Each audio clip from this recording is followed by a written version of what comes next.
After a long, hard day, robbing banks, committing murders, bootlegging illegal alcohol across the United States of America, what do you think Al Capone really looked forward coming home to the most? What was on his mind when it came to dinner? Well, let's find out.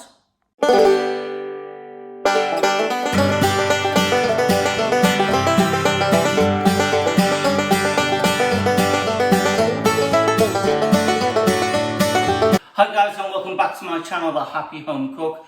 Thank you very much for tuning in. I hope you've enjoyed the shorts that I've been uploading up this week, and I hope you enjoyed the last video that I made, which was the biscuit video. So I hope you've enjoyed those.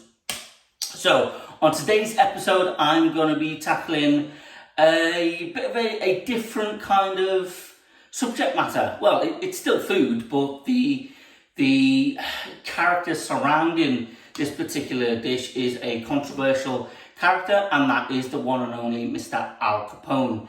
Now, for those of you who don't know who Al Capone is, first of all, where have you been?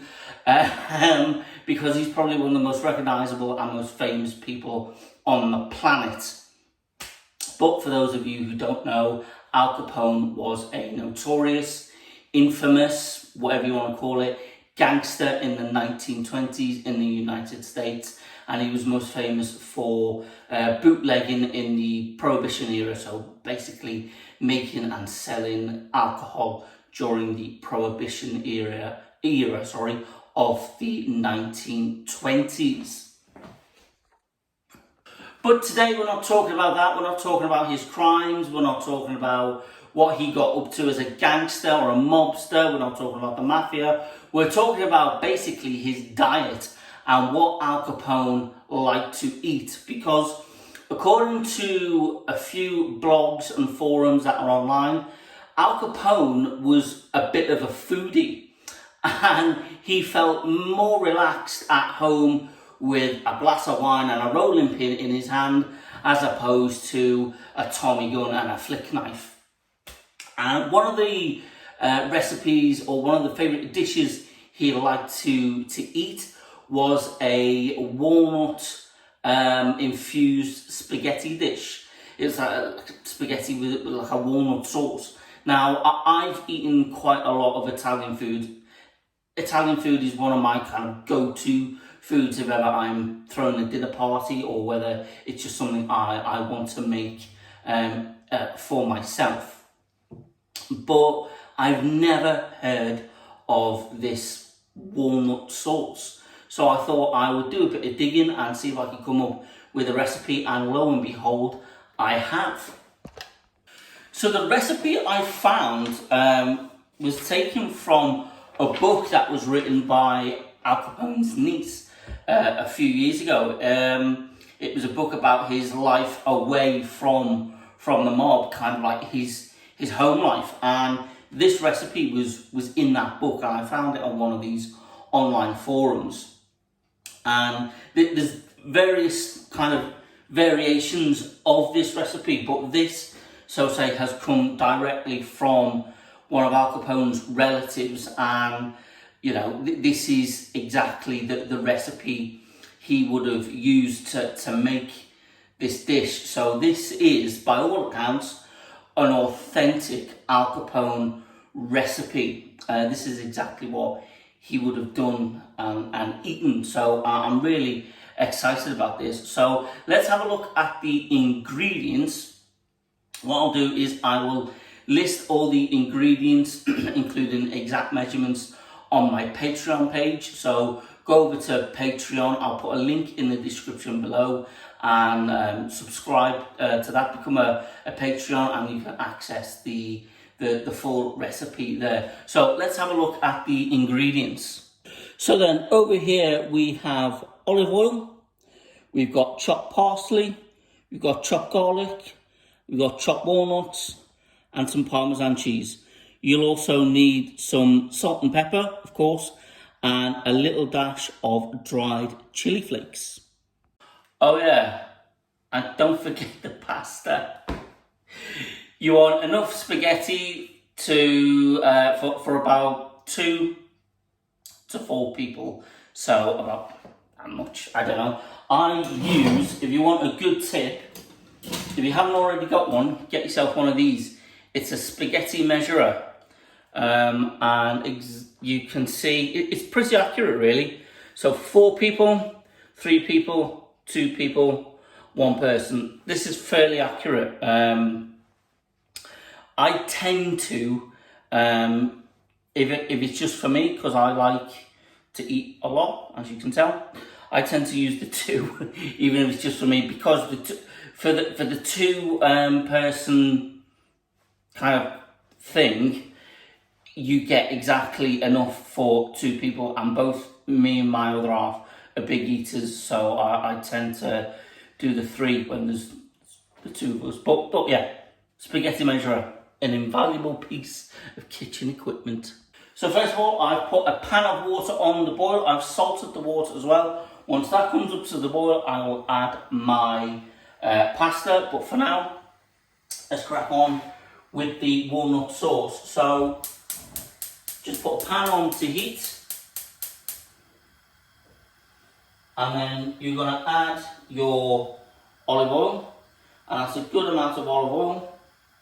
Again, the measurements will be on my Patreon page. And what I'm going to do is, I'm just going to turn the heat down slightly, because when I put the garlic in, I don't want the garlic to fry.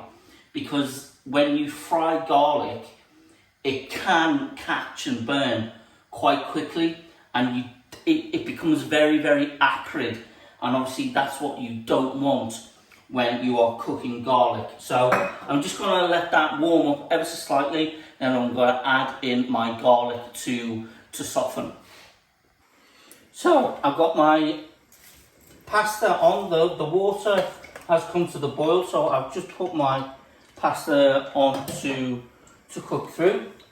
My oil is heated quite nicely, so I'm going to add my garlic gently to the pan and just let that soften ever so slightly.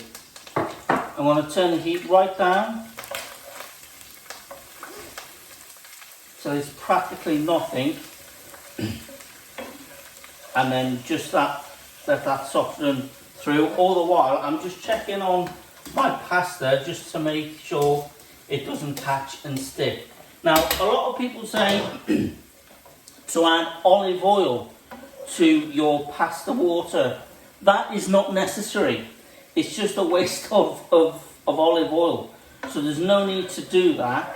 If you want to add oil to your pasta, do it after it's cooked, not before. Because of course, oil and water, they don't mix, they just separate. So all you'll end up is with a film of oil on the top of your pan. So I'm now just going to add the parsley. So in all of that goes. Again, I'm just keeping my heat very, very low. And I'm just going to let those flavours get to know each other, as they say.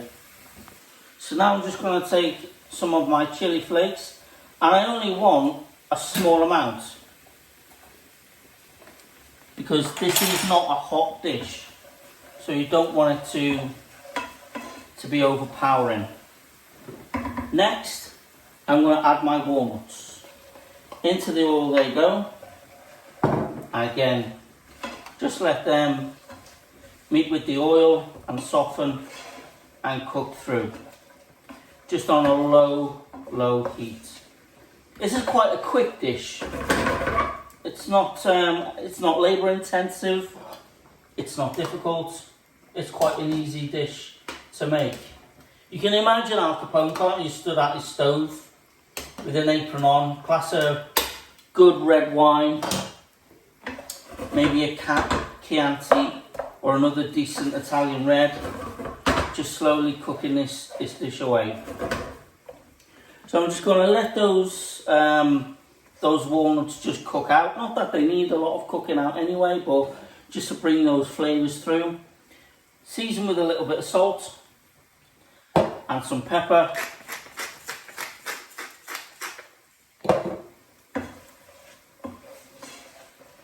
And that is basically your walnut sauce.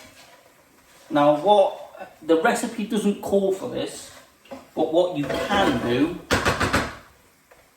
is retain maybe a ladle full of your pasta water and add that to the dish just to create a bit more of a saucy sauce, if that makes sense. But don't forget, you are going to add Parmesan cheese as well to the dish, and that will melt and give its own creaminess anyway. So just bear that in mind. Okay, so the moment of truth is about to arrive. The pasta is cooked. I've cooked it a little bit al dente, so it's not completely cooked right the way through, which is absolutely fine. That's how we want it. And I'm just going to pour it straight in to the walnuts, parsley and garlic, and then that way you get a little bit of the water that's on the pasta just coming through in the sauce. So again, just put that on a low heat and just bring that all together. I've got to say, it's looking pretty good. It's smelling good, that's for sure.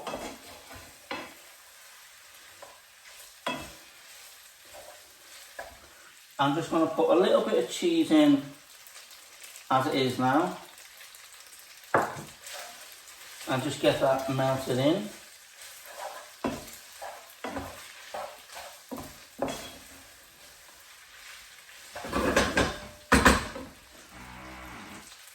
Little salt, a little pepper. If you're wondering what that noise was, that wasn't me, that was that was the back door. And then that is that done. So I'm just gonna plate this up now, get my bowl, and hopefully this will taste as good, as it smells and it looks.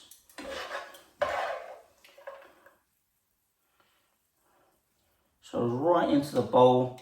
And the recipe does say, kind of serve it straight away. So you know, there's no need to let it sit around or anything. This is a dish a bit like carbonara really. You cook it, and as soon as it's ready to go, that's it. It's on the plate. It's in the bowl. It's at the table, and that is it. And then I'm just gonna finish that off with some Parmesan cheese, and then it's just time to dig in and enjoy. Okay, so they say the truth of the pudding is in the eating, so let's dig in. It smells really good. It looks quite good. There's a lot of pasta here. Now, I know I like to eat a lot, but this is ridiculous. Okay, so I'm going to have some spaghetti, got walnuts, bit of cheese. Now remember, this is an Al Capone original recipe. This was his favourite dish, his favourite pasta dish anyway. And this was the recipe, according to his niece, that he used. So here it goes.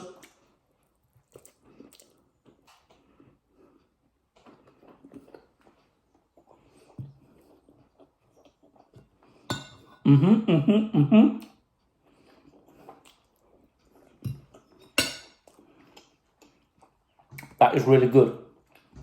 I know exactly why Al Capone would have tucked into plates full of this. It's really good. The garlic is not too strong. It's nice and subtle. The chili just gives it a little back heat. And then, of course, you've got the parsley, which is fresh parsley as well. And the cheese. And the cheese just gives it that extra richness. It's really good. It's really, really good. I think the next time I make it, I might try it just with a ladle full of the pasta water to make like a bit of a more of a sauce. Because at the moment I didn't put that in this dish. I've made this to the letter of the recipe that I found, and it's really good. So next time I do it, I'm just going to try it with a ladle full of the pasta water and see how that goes.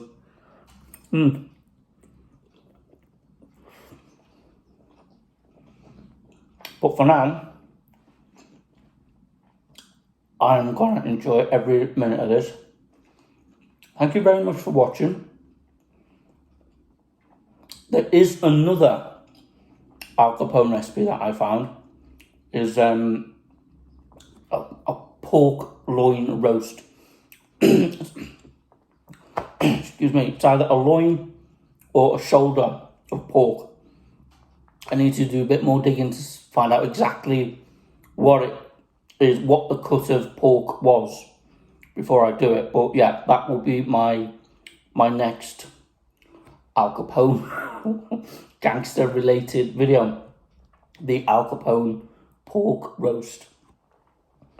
If you've liked this video, please don't forget to subscribe, turn on the bell notifications, like the video, give it a share if you want. If you got any comments, leave them in the comment section below. You can message me directly if you wish. And as always, you can find me on all the usual social media channels: Facebook, Twitter, TikTok, Tumblr, and of course YouTube. So I'm across all the socials. Message me on any one of those, and I will see you in the very next video. Thanks very much for watching. Cheers, bye bye.